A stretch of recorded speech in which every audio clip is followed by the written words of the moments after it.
Hello, welcome back to the Shmuseum. We've got a lot to catch up on. Of course, having now returned from the Where's Shmee tour back at home, Brad came back, what, about a week before me? 2 weeks? Week or so with Tony in the STO. Time has been flying by. That was probably the last update, but of course we're now home with the SF90 Stradale, with the GTC4 Lusso as well, and things, as always, are a little bit different. But today, I want to touch on, firstly, some of the pros and cons of the SF90, because I don't think any new Ferrari in recent times has probably ever been collected and driven so many miles. And you've done a fair few. just a little bit, and there's more to come very, very shortly. So we're going to talk about that. Then I want to unbox this with you guys. Now, some of you will know already what's inside here. Super, super exciting. We're going to open that up in a little bit. But I also want to talk about some of the costs of the Where's Shmee tour, because between the SF90, the STO and the Lusso, we drove over 10,000 miles, and that's a lot. So I'll run over some of the fuel costs, particularly at the moment. That's all gone a little bit haywire, and talk a little bit more about it. It was the ultimate trip of the year, really, in terms of just going to so many places, and there's still more to come from that. But we also need to get prepared, because over this weekend that's already started, we're actually taking a number of the Shmeemobiles out to different events, which means we need to make sure everything is ready, in a position to go. And I've got quite a few things here that I need to catch up on, things that have gone and arrived and changed and moved, and just general updates from the garage, things that Brad already knows a little bit about. Yeah, and things that are broken, that thing. Oh yeah, that wasn't broken the last time I was here. Yeah, sorry. Thanks, guys. I mean, it's my fault really for sending you off in the Clio. It's fine, we'll fix it. We'll talk about that one in a bit. And yeah, general updates on everything. There is something ridiculously coincidental about the day that I happened to reveal this car, and I couldn't quite believe it when I found this out. I wish I had known at the time, but believe it or not, the day that I revealed my SF90 Stradale was the 8th of April 2022, which just so happened to be the exact day that Fiorano Circuit celebrated its 50th anniversary since its inauguration on the 8th of April 1972. Yes, I revealed this car and drove it for the first time out of Fiorano Circuit on that venue's 50th birthday. How cool is that? Complete coincidence. I wish I had known at the time, but anyway, absolutely, I think adding even more to the story of this car. And talking about the car, there are not very many cars, like I said, that have done this many miles. To drive over 3,000 miles in 3 weeks from Maranello across through all of these different countries. And I've got quite a few, I think, bits of feedback and thoughts about it. Some pros, some cons, and in fact, I've even made a little list of things I'd like to mention really about this. And I think the first of those is to touch on the spec. Now, the spec of a car is something you can try and imagine, you can visualize it through configurators and through renders, but you never quite know how it's going to look until the car is right in front of you. This is me in a spec. That's the auto-locking, we'll get onto that. The blue Electrico paint looks insane. It is so, so, so beautiful. Multi-layered blue paint, silver wheels, light-coloured interiors. And yes, I've always loved the mix of specs. You know, you have the bright and leery like the STO, the GT, for example, the GT8. I have cars that are in much more elegant specs. For example, the GTC4 Lusso, the DBS, although it's not here at the moment. And it's often about a mix, but this is me. This is me in the specification of a car, and I am over the moon with the result, especially the interior, the lovely, lovely, lovely leather options that I went for in here. It was something we spent a lot of time discussing with the Sabia and the blue sterling to make this dual tone, to have these blue inserts around the seat, to have the blue leather for the headliner and all of the other elements, the A-pillars, for example, and the dashboard. It was a lot of work, but the result is spot on. So that's my first very big pro. One thing that I thought I would like, but obviously it's always a bit of a gamble, is because, believe it or not, this is actually my first ever hybrid car. I've owned an electric car in the form of the Taycan, but it's my first ever hybrid of any description that I've owned. Now, I've always been into technology, hence doing social media and that kind of thing in the first place. Auto-locking, again, more to touch on. But I've obviously never spent an awful lot of time outside of press drives or media drives or short little drives. And with this, getting to know the different modes, the e-Manettino, to put it into electric if you want, to have it in hybrid, or to go full out performance or qualifying mode, to know how those work and to interact with them gives you so much to play with and try and understand. And for example, when I drove the car on the convoy over to the Nürburgring with the Koenigsegg, chasing the Koenigsegg, to go into little villages, pop it into eDrive, to come out the other side, turn the V8 back on and go for it, just awesome fun. Gives you another real kind of dimension to the drive. Obviously, it's a hybrid in the sense of chasing performance, helps with emissions, and we'll get onto that in a moment as well. But in terms of the performance, you get this super linear feel because you've got the electric torque fill before the turbos come in, balancing it all out, and it's ballistically fast, which leads me on to the next thing, which was driving the SF90 on the Autobahn. Now, most of these cars have done fast runs on the Autobahn. In fact, everything over this side has been over 300 kilometers an hour. A lot of the cars on the other side have at some point as well. But the way the SF90 gets moving, the speed of this thing is ballistic. 1,000 horsepower, and you know it. The way it pulls from above 250 kilometers an hour, 155 miles per hour, is where your brain just has to go, what is going on? And it's effortless. It just cruises down. Obviously, it's not an overwhelmingly high downforce car like the Senna, but it has enough downforce that it keeps you planted. It's super stuck to the ground, and it just flies. It just absolutely flies along. Now, connected to that though, is during this trip, over 3,000 miles, aside from doing Nürburgring laps and high-speed runs on the Autobahn, we've obviously done a lot of miles. And the tank I did where I was completely cruising, complete cruise, speed limit, give or take, just a little bit, you know, nothing out of the ordinary, as you would typically drive a car like this. Fuel economy wise, I actually got 28 miles per gallon measured from the tank rather than the numbers on the car. 28 mpg in a car with 1,000 horsepower. That is way more than any other supercar I've ever experienced. It's about the same you'd get in the Focus RS. A gentle cruise in the Focus RS, you get about 32 or something. In a 1,000 horsepower Ferrari, I find that extraordinary. Now, don't get me wrong, I didn't buy a car like this to try and be super efficient in terms of fuel economy, but it's a nice kind of like extra perk, shall we say. Now, another thing, the steering wheel. Now, come around and we'll just have a quick look, I think, from this side, because the gap on the other side is a little bit narrow to try and do that. The steering wheel in this car, if you're not familiar with it, has quite a lot going on. You've got all the touch buttons for the e-Manettino on the left, the typical Manettino on the right, and your different controls on the main spokes as well. And it takes a fair bit of time to get used to. And I knew that from before, from accidentally brushing buttons on testing cars from Ferrari, for example. But after a few miles, it actually becomes super intuitive. You get really quite familiar with it. I've never accidentally turned on the voice control by touching it, and I know exactly where the e-Manettino buttons are, so I don't need to look down, just press the button instinctively.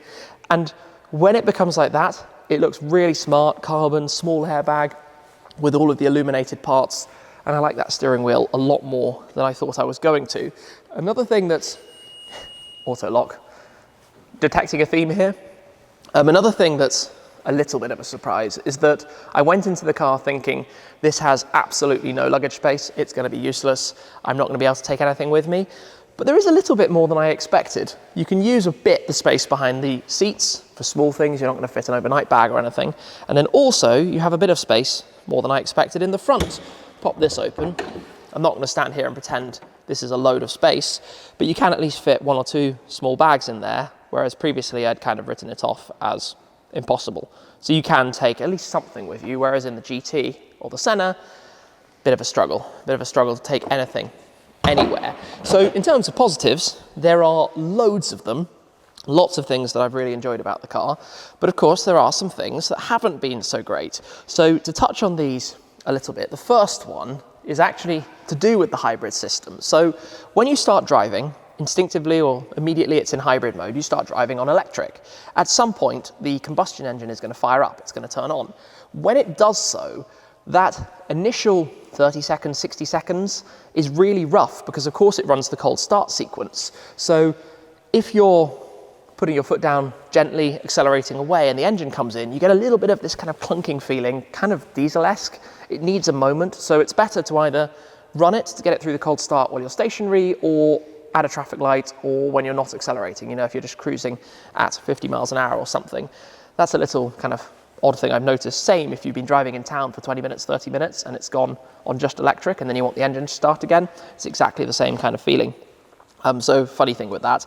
Another one that's really quite funny is every time in the car you say the word Ferrari, it hears you. So like, hey Mercedes or hi BMW, if you just say the word Ferrari, it says, how can I help you? So you could be saying, you know, out in the car with a passenger, having a little conversation, something, something, something, something, Ferrari, something, something, something, something, and then it will pop up.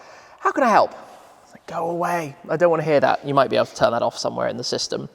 The display screen, as I've talked about when I've been driving the Roma, the 296 and the SF90 before now, is a little bit laggy when you move it between screens. There's a bit of a wait for that. I hope they can eventually release some software to speed that up or something. It'd be nice if it was a touch smoother, to be honest, so that's a little thing. The mirror controls, quite a hard one to show this. I don't know if we can have a little peek through. The mirror controls are just down here on the right. It would need to be on so that you can see those illuminated. Yep, key not detected. There we go. To change the mirrors, you have to press a button and then you have to use this D-pad to move your hand around, and it's a real fiddle. It's really hard to get that right because you're driving. You don't want to be holding your eyes there. Whereas if you have a physical joystick or something, you don't have to be looking at the touchscreen. So that's something that is a bit annoying. Obviously, you don't have to move them very often. The doors themselves are actually a bit awkward because the way they're shaped means that you have this kind of curve. So when you've opened the door, imagine you're sitting inside the car, you can only really see to about here. You can't see that bit. So you have to be super aware of what's happening. Obviously these are PPF'd, so they're protected, but serious worry about doing that and then kind of dinking it into something, which is something you're always kind of thinking about. And they've got quite a short A-pillar base, so getting your legs out, you've really got to kind of tuck them out to get them around, which is slightly fussy. A very funny thing that, this is really clutching at straws, is that inside there's only one single USB port. Good for the driver, not so good for the passenger. So that's, yeah, kind of frustrating as well. I don't know why they didn't just put in the second.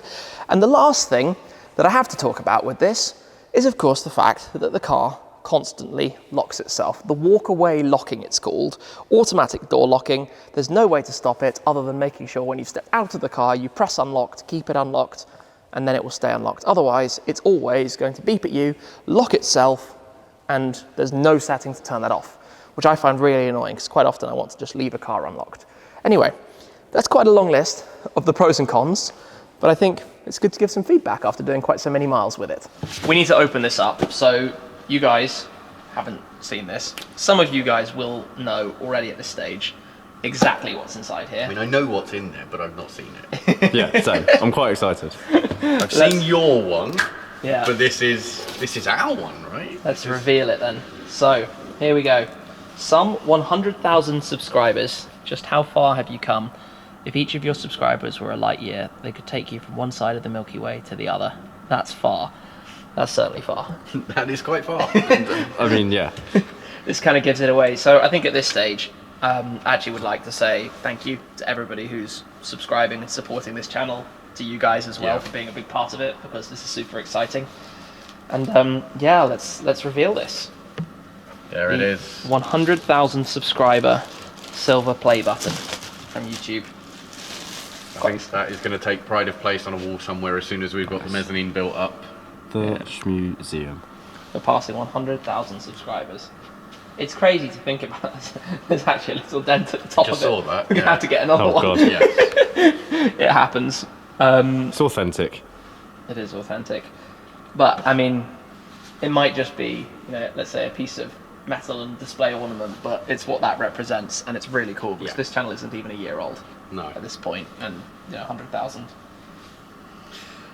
Yeah, as Tim said, thank you to each and every one of you out there for following along on this journey, and there's plenty more to come, I'm sure. And joining our antics in the garage. I think antics is the right way to put it. Antics, waffling, random stuff. It's I don't know. everything. I don't know how they put up with us, but you do somehow. And thank you for doing so. Yeah, thank you. Yeah. Now let's talk about the mileage that we've done between the cars. And as you probably know, Say No to Garage Queens is a bit of a thing. It's all about driving the cars. That's what they're built for. And in fact, talking about Say No to Garage Queens, cheers by Shmee on 50 Shop. We have the Say No to Garage Queens design. We also have a few other new designs as well, just to open up the samples that we've just received. So these are more for me and Tom to steal. Probably. down the line, all at cheers by Shmee50.com, and it's always fun when new things arrive, and we've got the samples of them. This is where I do my cheesy, like, cheers. You get the point. Anyway. One of them, yeah. We've got a squad design as well. We've also got a cool Ford GT design. So all of these are in the shop. As you can see, literally opening them up for the first time. It's always quite fun, actually, to see how they look in reality. Oh, that's quite nice. It's quite nice. I like that. Cool. Anyway, know where to find those. So let's talk about total mileage of the trip. I knew it was going to be a lot of miles. Obviously, we set off with the STO and the Lusso. We then went back up to Germany with the Lusso. The STO was transported with the Satin crew. We then came back out, took the Lusso back down to Italy, collected the SF90, went all the way back through Germany to the Nürburgring. The STO came back home. The 2 Ferraris went to Denmark and Sweden. And then we drove back home. Yes, that was... I'm already lost. Yeah, that was the whole thing in a nutshell. The result of that is, in one single trip, the Lusso drove 5,300 miles, which is absurd. The STO drove 2,100 miles, and the SF90 drove 3,100 miles, for a total of 10,500 miles. A whole lot of videos filmed, a whole lot of different people involved, a whole lot of different stops along the way, but obviously the result of that is also a whole lot of money spent on petrol, and petrol recently has become very, very expensive everywhere, especially around Germany, as we've discovered. And I want to give you some of the facts and figures, the numbers, so to speak. So let me just open this up quickly, because here is one I worked out earlier. So the SF90 performed the best of the bunch.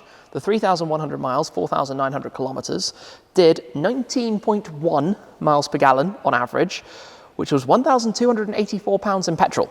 The STO was actually the worst of the bunch. Its 2,100 miles, 3,400 kilometers, were 16.8 miles per gallon, 1,042 pounds, so about 2,300 pounds, before the car we did more than half the miles in. Now, of course, remember, they did more laps at the Nürburgring and more driving hard on the Autobahn, so that doesn't help them with the MPG figures.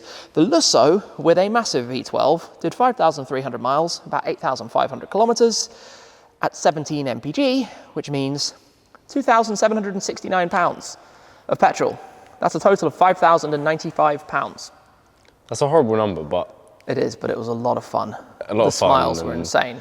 The smiles were really insane. So, long story short, before this trip, like a year ago, that would have probably been about £3,500. We did more miles than we wanted to on the whole tour with everything going on.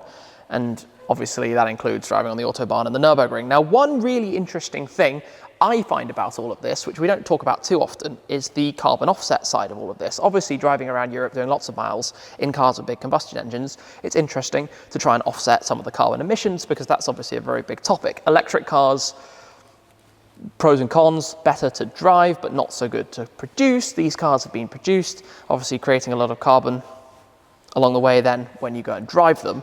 But we tried to log a little bit and calculate the offset, and the offset amount for all of that driving, for all of that, works out to something like £300 or £400. So it's not a crazy amount, which I'm going to start doing much more of, and I'd like to find a partner out there, if any of you guys are involved in this world, who we can try and do something, because I think this is a big element that's being perhaps ignored a little bit. You know, there's this whole focus on get an electric car, they're more environmentally friendly, etc. But actually, if you offset what you do, shouldn't you have a bit more freedom to do whatever you want to do and drive tons of miles with cars like this? So that's something on the radar, on the agenda to work on. But yeah, that's before we get into all of the Eurotunnels, the flights, the hotels, and everything else. Now, it's kind of impossible to give an exact number just because of the amount of different people with the team and with everything and all of the different places. But I think the total trip with the fuel, hotels, and the whole lot, it's going to ballpark us at around £15,000. So quite a lot, but if you consider we shot, I think, 40 videos in total, and obviously went to a lot of very cool places, had an amazing time, and got to bring out the guys, Brad included, to the Nürburgring. I mean, we had fun in general, so you can kind of like accept the fact that it was a lot of money spent. It's all part of it. So guys, I know what I need you to do. Go to the Cheers by Shmee50 Cheers by shop. Shmee50. Those and plenty more. Anyway, yeah, really interesting, but it was a great trip. No regrets at all. Absolutely fantastic time. And yeah, bring on the next one. I just mentioned carbon offset again, and the car like turned on all its radiators. I don't know why. This is favourable. This is good. This is environmentally friendly. Kind of. We're trying here. Clutching at straws. Why? What's it doing? I think it's to do with the cooling. You know, we've just moved it on electric drive, but that's it. And when it's been parked for a little bit, it kind of does that until it's happy. They're quite loud. It sounds like a Hoover. It does. It sounds like somebody's running a vacuum. Someone is running a vacuum. What's happened here then? So, okay, we may have gone down to Zach's, and you may have suggested taking a couple of different cars, and ultimately this seemed like the best choice. Because everything else had kind of driven or was going to be driven soon. This hadn't had a drive in a while, so we're like, let's take the Clio, it will be fun. Fun it was. So, I think the trouble started when we got to McDonald's. Decided to go for a drive-through just before we got to Zach's, and it decided to start revving on its own. Not quite normal, so I decided to turn it off and then wouldn't restart for a while. In the drive-through. In the drive-through, so he then That's awkward. Yeah, he then had to push us through the Oh, car at least it's park. light. It is, but I'm not. So that was a struggle for him. And then we went down to Zach's friend's studio called Whiteout to go and get some photos of the lovely Clio. And on the way in, there's a few speed bumps. And on third time's the charm, as we discussed on the phone call from at Zach's. And well, yeah, if you come down here, I'm sure if Brad gets in there with the camera with the light, we probably will be able to see. We've got a couple of coil springs, which are basically right next to each other and overlapping, and shouldn't really be the case. And that wheel arch might also have some grass in it, and I've no idea how that got there. Totally separate incidents, right? Yeah. Completely separate. These did not happen in the same. Well, again, as Zach said to you on the phone call, would you mind it going around the field? And he didn't really give you a chance to give an answer. So it went around the field. Oh dear, what are we going to do next with it? That's the question. I don't know. There's plenty of ideas. Yeah. That ultimately involve really just destroying it further at this stage. If we're being completely honest. It's a perfectly good Clio. Right, we'll have to work on that one. For now, less than ideal. Yes. GT8's got skills. That's a good ball control. The GT8's got ball control. We need to do a fill-up run, so C63. Yeah, I've bagged that. It needs some fuel, probably, maybe. You've bagged what? It's on air right now. You bagged it. No, as in I'm taking that. Right. Whether it needs fuel or not, Tom's taking it. We're going to take the STO because when you and Tony brought it back, you did fill it, but probably 100 miles shy of here. And knowing how much mileage we've got coming in the next couple of days. When you say we're going to take it, are you telling me I'm coming with you? I don't mind. You can go with whoever. Who do you want to go with, Brad? No comment. It's not no, what car do you want to go in? Yeah, exactly. Let's not start trying to pick people. Have you missed playing football? We've not played football in here in a long time.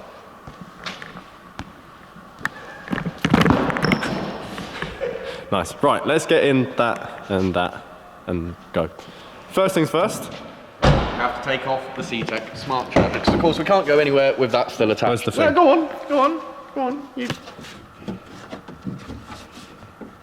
Where is it? It's really difficult to find on one Where of is these, it? isn't it?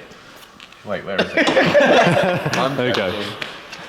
So, well, let's make this a team effort. You grab the clamps. He's attempted. Yeah, I've you can go to the car now. I can shut it, I think. Can you shut it? Oh, Okay. it's there. Yeah. Good to know. Right. Yeah, you can go get in the car then. All right. This is going to be a team speedy process. Not your speedy applies, but you're at the wrong end. You probably want to be this. Yeah, true. You're not here in the car, no? What's going on here? Let's do it. It's the ballet. Well, that's loud. I like that clearly when I was gone, folding up the car covers started. Look. I did some. Oh yeah. Should probably film this coming off. And then we need to go get a Lambo started. I don't have a key. Oh, I've got the SF90 key. then that's quiet. Plus, it doesn't need fuel. He's got the Lambo key. Good. Run me over first. Good. Run me over first, Tim says. Don't hit my cars, just hit me if you need to. Run me over first. There we go. Right, time for a Lambo cold start, and we need to get the C-Sec off of that too.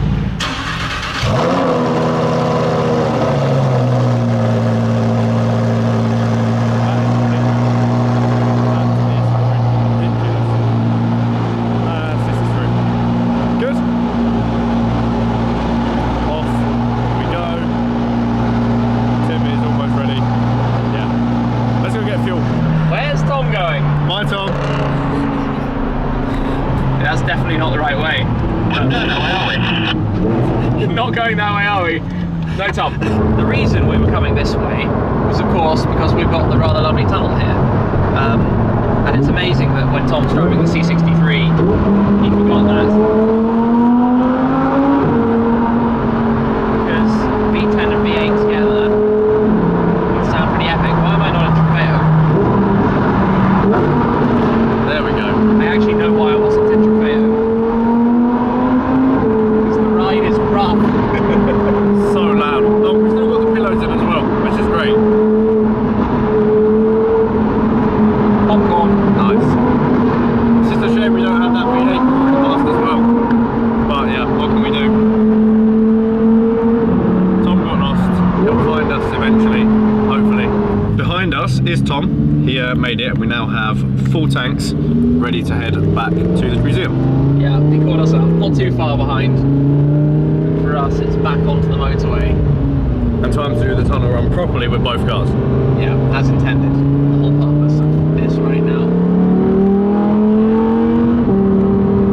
I love that that's only about 60 miles an hour. And it sounds like that. But it sounds like that at 20, 30. Yeah, true. It's just, if you're low enough down the gears and high enough up the revs, it is so loud. So what's louder, this or the C? Well, I think this.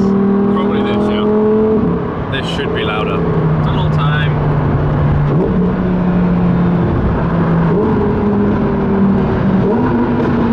Oh, it's so loud.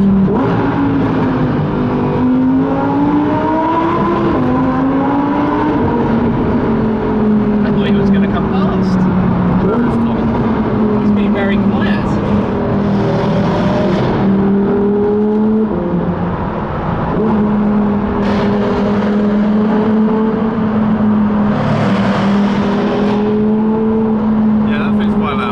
It's been a while since we've had this view from up on the Shmees C63. Let's get the whole thing in shot from the top. And the bright pink Hurricane STO. Nice, Tim. Nice. And Tom, there we go. They both sound very good. There's our Keep Calm and Chill pillows still in there. Cushions, pillows, whatever you want to call it. That's going to go straight up onto the ramp. And this is going to go straight back in here next to the SF90. So cool to have this back. Obviously, I showed you very briefly how it looked when me and Tony were about to depart Apex in the STO. It's so cool to see it here. And it does look really, really nice. So yeah, let's get these parked and figure out what we're doing next. I don't know if there's much else to do. We've got a busy weekend, a few events coming up. It'd be really cool to have a few of these cars over at them. Given that we're preparing a number of cars at the moment to take out to Goodwood, one of which being the McLaren Senna, well, it is a McLaren, so I think what me and Tim are going to do now is jump in this and take it out for a drive, just to make sure everything is okay, because obviously if there is a problem, we'd rather know about it ahead of time, because this actually hasn't moved in the last couple of months. Do you think if I sit about here with my legs around the exhaust and holding to the wing, I'll be okay and come with you? Yeah, I think that'll work. You can try it, right? Why not? Guys, I hope none of you have grown too attached to Brad, because by the sounds of it, it's not going to be here much longer. Okay, I'll go in the front trunk space. What, in the 12-volt socket? I'm just going to slot myself in there nicely, yeah. You're going to slot yourself in there? Perfect. Not gonna lie, that's quite shameful, because I always forget how wet it gets in here and we end up with watermarks. It's fine, anyway, just you can't see it. We close that, and then, yeah, as you said. Now it's closed. There we go. Right, let's get a start up. Yeah,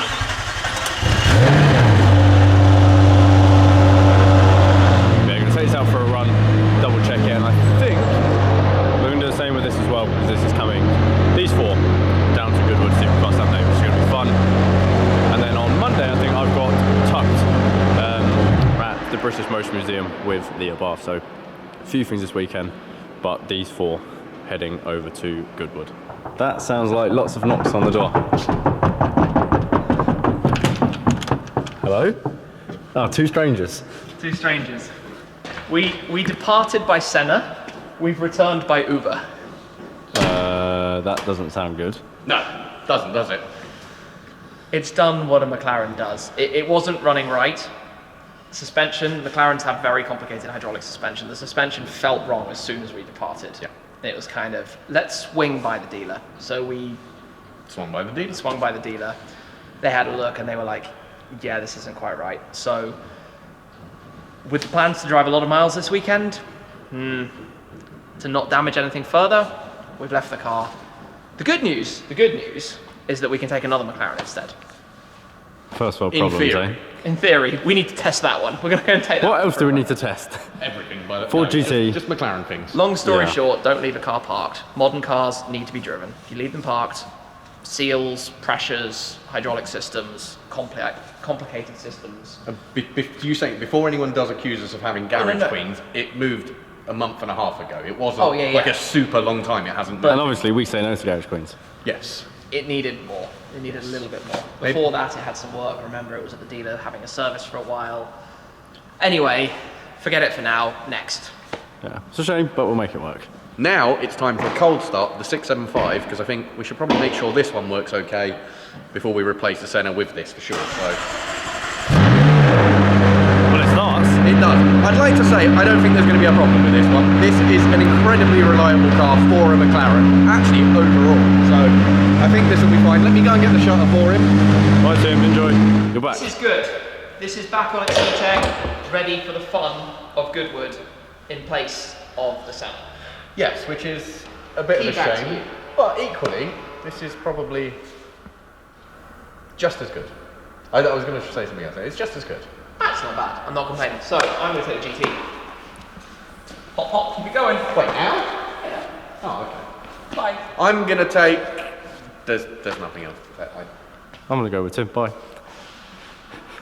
Bring something, find something. I'm going to bring the SF90, why not? There you go. No, I'm not. I knew what you were doing. What was I doing, Tim? Getting those shots. Get them angles of Tom Getting through. those angles. Like these angles. Hi. So this one's good. This is good. This is happy. This is healthy. It's plugged back in. Nice. So the 4 cars going to Goodwood. 1, 2, 3, 4. Plan. Done. And I'm sure we probably saw some of you guys there. It's fun.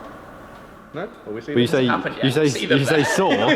But this will go out after it's happened. See you. No. This goes goes out live before. like ASAP. This goes live the evening before we see you all at Goodwood. Which shows I See should you check there. the video schedule. We'll see you there.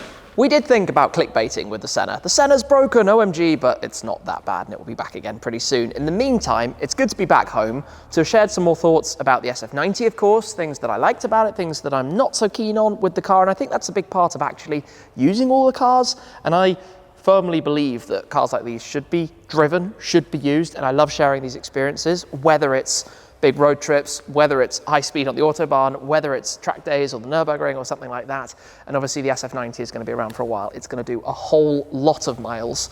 So will the STO and the Lasso and the likes, if arguably they haven't already done more than a normal lifespan for cars like this in their very short ownership periods. Obviously a huge thanks again to everyone, 100,000 subscribers on the Shmuseum channel, well, about 116,000 subscribers now. Cannot say thank you enough times. It's crazy, it's hugely appreciated, you have no idea. And I guess we've touched a bit on the costs of doing a tour like that as well before discovering that you should drive these cars as often as you can. For today though, I think that's pretty much all. We've got a very, very busy weekend ahead of us, taking lots of the cars to different places. In fact, with the weather here in the UK improving, there's going to be a lot more of that as well. We've also got some more plans for the next stages of this place. But that's all for now. Until next time.